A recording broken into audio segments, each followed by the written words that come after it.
श्री स्वामी समर्थ. आचार्य मंजुषा जोशी या युट्यूब चॅनलवरती आपल्या सगळ्यांचं सहर्ष स्वागत. तुमची कन्या रास आहे. कन्या राशीच्या जातकांना मार्गी अवस्थेतील गुरूंचं गोचर तुमच्यासाठी किती विशेष महत्त्वपूर्ण ठरणार आहे, कोणत्या बाबतीमध्ये सौख्य प्रदान करणार आहे, कोणत्या बाबतीतील अडचणी कमी करू शकणार आहे, कोणतं जीवनातलं अरिष्ट वितृष्ट कमी करू शकणार आहे, याबद्दल शास्त्रोक्त माहिती ज्योतिषशास्त्राच्या आधारावरती राशी कुंडलीनुसार घेणार आहोत. चला तर मग माहितीला सुरुवात करूयात. गुरु ग्रह तुमच्या राशी कुंडलीतील दशमातनं गोचर करत आहेत. 10व्या घरामध्ये येणारी मिथुन रास आणि या ठिकाणी गुरूंचं वक्री अवस्थेतील गोचर सुरू होतं. 11 मार्च 2026 रोजी हाच तो शुभ दिन. या दिवशी गुरु ग्रह मार्गी अवस्थेत येत आहेत. मार्गी अवस्थेत आलेले गुरु सर्वात प्रथम दशमाचं शुभ फळ देणार आहे.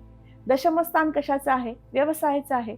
नवीन नोकरी शोधू पाहणाऱ्या वर्गासाठी किंवा ज्यांचा व्यवसाय आहे त्यांच्यासाठी दोघांसाठी सुद्धा संधीचा काळ घेऊन येणारा हा गुरूंचं गोचर असणार आहे. या ठिकाणी गुरु ज्यावेळेस मार्गी अवस्थेत येतील तेव्हा सगळ्यात प्रथम तुम्हाला क्लिअर करतील की मला व्यवसाय करायचा आहे की नोकरी हा ऑप्शन निवडायचा आहे.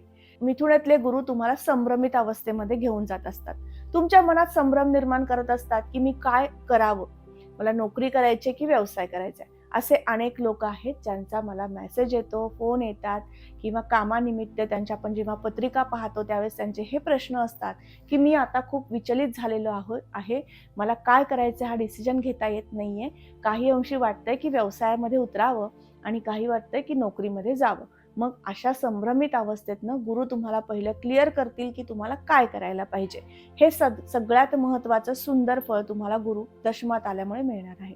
दशमात ते होतेच, परंतु ते वक्री अवस्थेमध्ये होते म्हणून तुम्हाला हा संभ्रम दिला. 5 डिसेंबर 2025 रोजी गुरूंचं हे दशमातलं गोचर वक्री अवस्थेमध्ये आलं आणि आता मार्गी अवस्थेमध्ये 11 मार्चला येणार आहेत.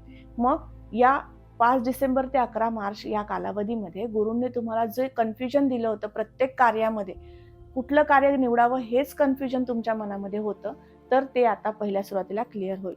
गुरु ग्रहाची पंचम दृष्टी जेव्हा धनस्थानावर येईल त्यावेळेस तुम्हाला सर्वात प्रथम या पंचम दृष्टीचं शुभ फळ मिळणार आहे. काय शुभ फळ मिळेल?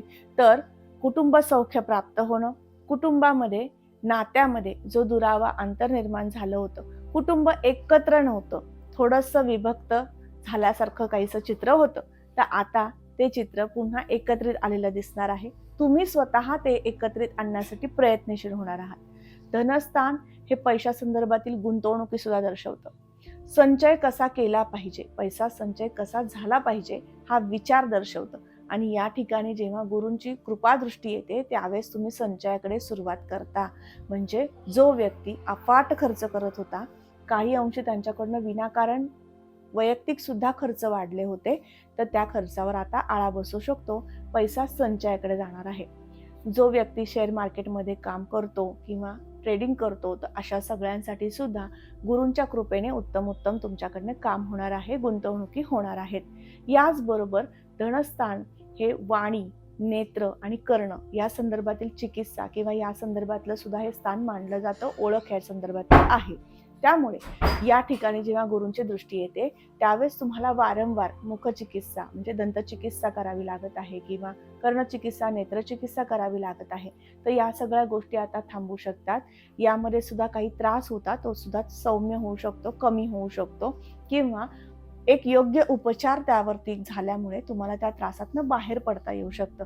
हे सुद्धा गुरुकृपेने होऊ शकतं. कारण गुरूंची ही दृष्टी जी आहे त्याला अमृत दृष्टी असं म्हटलं जातं. त्यामुळे ज्या ठिकाणी अमृत दृष्टी गुरूंची येणार त्या ठिकाणचा त्रास कमी होणार. त्यामुळे या पंचम दृष्टीने गुरुदेव धनस्थानाला अतिशय शुभ फळे देणार आहेत. याचबरोबर गुरूंची सप्तम दृष्टी जी चतुर्थावर येते, हा चौथं घर हे तुमचं स्वतःचं महत्वाकांक्षा दर्शवणार आहे, सर्व प्रकारची सुखे दर्शवणार आहे. ज्या व्यक्तीला अनेक प्रकारची सुखे उपभोगायला मिळत आहेत किंवा अधिकाधिक मिळत आहेत त्यांना तर अधिक सुंदर फळ मिळतच आहे, परंतु ज्या व्यक्तींना खूप कष्टमय जीवन सुरू होतं, जीवनामध्ये आनंद उत्साह कमी झाला होता आणि त्याचबरोबर प्रत्येक गोष्टीमध्ये खूप संघर्ष केल्यामुळे, कष्ट केल्यामुळे वारंवार दुःख प्राप्त होत होतं, अशा व्यक्तींना सांगू इच्छिते तुम्हाला आता सुख प्रदान होणार आहे. प्रत्येक कार्याचा तुम्हाला आनंद घेता येणार आहे आणि त्यातनं जो मिळणारा कामातनं मिळणारा जो मोबदला आहे, लाभ आहे, त्या लाभातनं तुम्हाला गृह उपयोगी वस्तू, वास्तू सुशोभित करण्यासाठी तुम्हाला काही घेण्याचे शुभ संकेत येणार आहेत. जो वर्ग आर्किटेक्ट या क्षेत्रामध्ये काम करतो, वास्तू संदर्भातली कामे करतो, अशा वर्गांना तर सुवर्ण संधीचा काळ गुरुकृपेने होऊ शकतो. तुमच्या स्वतःच्या महत्वाकांक्षा वाढतील. मी यापेक्षा चांगलं आणि उत्तम करू शकतो, मी यापेक्षा उत्तम कार्य करून समाजापर्यंत पोहोचवू शकतो, हा निर्धार सुद्धा गुरु तुम्हाला देतील. असे सुंदर फळ गुरुकृपेने सप्तम दृष्टीने मिळू शकतं. याचबरोबर गुरूंची नवम दृष्टी जी षष्टावर येत आहे, 6वं घर स्पर्धक निर्मितीचं मानलं जातं. कुठल्याही कामामध्ये स्पर्धक असतील तर आपण अधिक उत्साहाने काम करतो किंवा ते काम झालंच पाहिजे या निष्ठेने काम करत असतो. म्हणजे त्याच्यातनं सकारात्मक बोध घेणं आवश्यक, तो तुम्हाला सांगितला. त्यामुळे या दरम्यान जरी स्पर्धक निर्मिती झालेली असेल, म्हणजे अगदीच 5 डिसेंबर पासून आता 11 मार्च पर्यंत, तर या स्पर्धक निर्मितीचा त्रास होत होता किंवा मनस्ताप होत होता, अचानक शत्रुपीडा सतावत होती, ह्या सगळ्या संकटातनं तुम्हाला बाहेर पडता येऊ शकतं गुरुकृपेने. पाय पावलांमध्ये थकवा जाणवत होता, कारण या ठिकाणी येणारी कुंभ रास, या ठिकाणी राहूंचं गोचर आहे. राहू कुंभेतनं गोचर करतायत आणि षष्ठातनं गोचर करतायत. त्यामुळे जुने आजार किंवा पाय पावलांमध्ये थकवा देणं, पोटऱ्यांना गोळे येणं, पायांमध्ये सातत्याने वेदना जाणवणं, थकवा जाणवणं, या सगळ्या तक्रारी तुम्हाला आता होत आहेत. मग गुरुकृपेने काय फळ मिळेल, तर तुम्ही जेव्हा गुरु उपासना कराल आणि गुरु आता मार्गी अवस्थेत येतील, तेव्हा सगळ्यात प्रथम तुम्हाला पायांमधला थकवा कमी करतील. जो त्रास आहे, अतिरिक्त त्रास होत होता एखाद्या अवयवाच्या दुखण्यामुळे, जो आपल्याला जो शारीरिक आणि मानसिक त्रास होतो, तो आता कमी होऊ शकतो. आरोग्य सुधारल्यानंतर आपण प्रसन्न भावनेने काम करू शकतो आणि तोच आस्वाद तुम्हाला आता घ्यायला मिळणार आहे गुरूंच्या कृपेने. त्याचबरोबर षष्ठ स्थान हे रिअल इस्टेटमधील बिझनेस दर्शवतं. मोठ्या गुंतवणूक आणि त्या संदर्भातील कर्ज सुद्धा उपलब्ध करून देण्यासाठी 6वं घर कसं आहे हे पाहिलं जातं. आणि या ठिकाणी दृष्टी आल्यामुळे, राहू त्या ठिकाणी असल्यामुळे तुमचं काम थोडंसं विलंबाने होत होतं. एखाद्या ठिकाणी इन्व्हेस्टमेंट करण्यासाठी तुम्हाला बँकेकडनं काही लोन प्राप्त करून घ्यायचं आहे, कर्ज घ्यायचं आहे, पण ते मिळत नव्हतं, त्याचं प्रोसेस तुमचं व्यवस्थित होत नव्हतं, कागदपत्रांची पूर्तता होत नव्हती, असंख्य अडचणी होत्या. पण आता गुरुकृपेने त्या अडचणीतनं मार्ग निघू शकतो आणि स्वतः तुम्हाला उत्साहाने त्या कार्यासाठी जी कागदपत्र हवी होती, जी कागदपत्रांची पूर्तता करण्यासाठी तुम्ही प्रयत्नशील होता, ती कागदपत्र प्राप्त होऊ शकतात आणि त्या अनुषंगाने तुम्ही मोठ्या गुंतवणुकी करू शकता.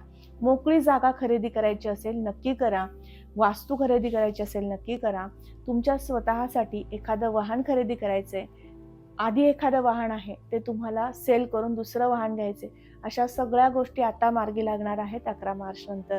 त्यामुळे सुंदर आणि शुभ फळे तुम्हाला गुरु घेऊन येत आहेत. गुरूंची नित्य उपासना तुम्हाला करणंही तितकंच गरजेचं आहे. सोपी उपासना म्हणजे गजेंद्र मोक्ष अष्टक पठण करणं. गजेंद्र मोक्ष स्तोत्र असंही त्याला म्हटलं जातं, ते तुम्हाला म्हणायचं आहे. रोज हे म्हटल्यानंतर तुमच्या जीवनामधील संघर्ष कमी होईल, आनंद उत्साह वृद्धिंगत होईल आणि तब्येतीच्या सगळ्या तक्रारी कमी होऊ शकतील.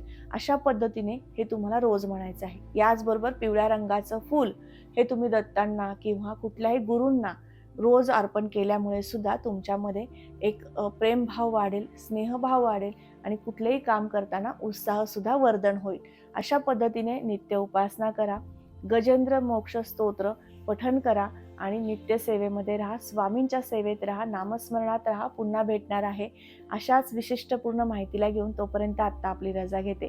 तुम्ही आपल्या चॅनलवर नवीन असाल, लगेच चॅनलला सबस्क्राईब करा, बेल आयकॉनला क्लिक करा.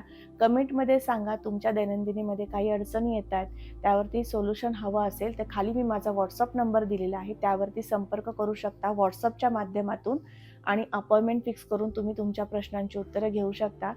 श्री स्वामी समर्थ. जय जय स्वामी समर्थ. रामकृष्ण हरी.